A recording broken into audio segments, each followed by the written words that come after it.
Hello there, the 37th day of 2024. So, I've been reading a lot lately, and the word that keeps coming up, or the words that keep coming up, is the word rest and peace. And I know we've talked about that. That seems to be kind of what we're always striving for. And one of the things that I'm still really kind of mulling over in my mind and in my heart and applying it to my life was something that became very real to me just a few days ago. We were talking about it here, and I heard it again on Sunday. But it was when I was reading in the scriptures how it says that we long for for holiness, we long to be righteousness, we long for happiness, we long for all these great things. And the only reason where we can long for that, or how we long for that, is because we recognize the sadness, the anxieties, the depressions, all of these things that we recognize. We recognize that we feel that, we experience that, we go through that because in our soul, our spirit knows that greatness, righteousness, holiness does exist. So we long for that. And how we long for that, we mourn for it. And how do we mourn for it? When we feel all these negative things that we go through our life.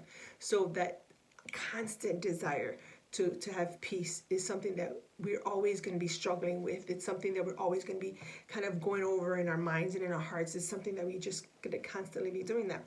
So today I was having a conversation that was so refreshing, and I want to share it with you. It was talking about in Matthew 11:28, and it's also one of the verses from the devotional if you're using that. It says, "Come to me, all who are weary and burdened, and I will give you rest."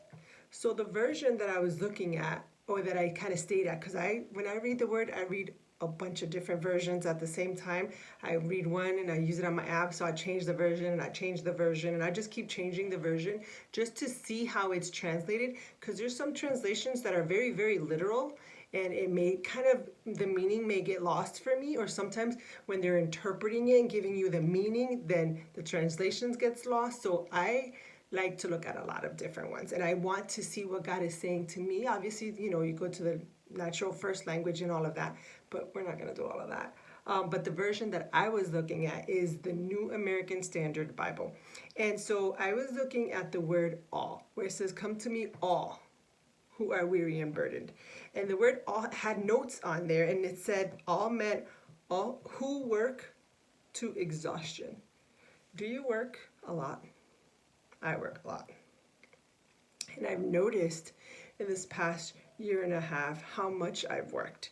And I had worked so much, so long, that I have learned to be functional in the dysfunction of not having rest, of not having downtime. And learning to have downtime, learning to have rest, learning to be still, it's a skill that takes a lot of work. And when I read it there, I was like, yeah, I guess I'm not the only one that goes through that. So it says, all who work to exhaustion. God is calling us that do that are constantly working, that our minds are constantly going, our emotions are constantly going, our thoughts are constantly being processed. Like, we're constantly on this go, go, go, go, go, go, go. That God says, just come to me, I'll give you peace and I will give you rest. So in our conversation today, it was interesting because it brought some great context out. We were talking about leadership and how you lead others, but most importantly, before you lead others, how you lead yourself. And the best part about the conversation was there was three components. It was talking about being able to understand culture and understand the word of God. Understand that. Not only understanding it, but get to the point where you can understand it, but now you have the knowledge of what to do to move forward, what to do to better fit the community, what to do to better fit the culture, what to do and as well as with the Bible. So both of those. So being able to have that understanding, then having the knowledge of what to do with that understanding, and most importantly, what to do with it and actually doing it. Three different things: understanding it, knowing what to do, and actually doing it. Three completely different things.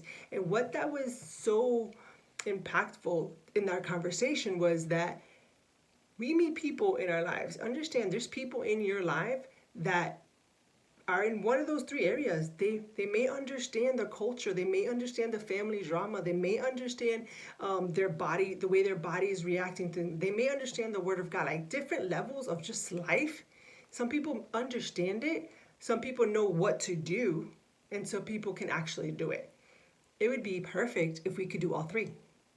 We understand the word of God, we know how to use it and how to apply it, and we actually apply it. Three different concepts.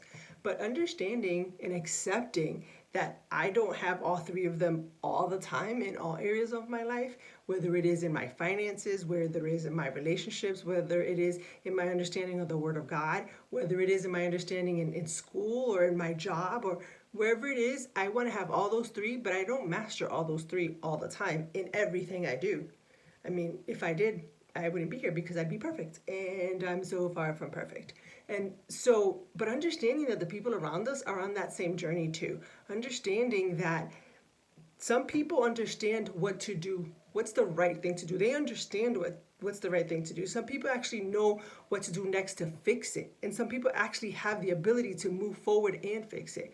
But some people are stuck in one of these areas and they can't follow through all the way. And understanding that not everyone's at the same place at the same time.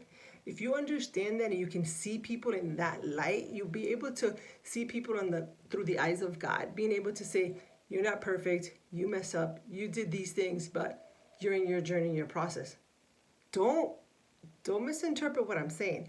I'm not saying that you're just like, oh, I know that you're not ready to say you're sorry, or I know that you're not matured enough and you can't change who you are because this is who you've been. That's not what I'm saying. What I'm saying is recognizing the stages that everybody is around you, or just accepting that everybody's not at the same stage, at the same place that you are, gives you a little bit of freedom, gives you a little bit of peace, because you can kind of step back and look at the person as a human.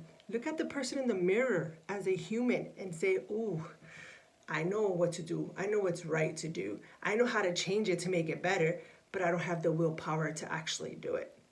And then those three things, recognize where you're at in those areas with your, like I said, with your finances.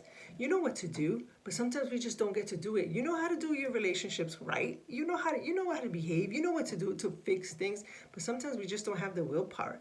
Sometimes, we're just so overwhelmed with life that we're just like, it's a lot of work. It is a lot of work to do right. It's so easy to just kind of like, whatever, it just is what it is. It is what it has been. I'm just going to keep it moving.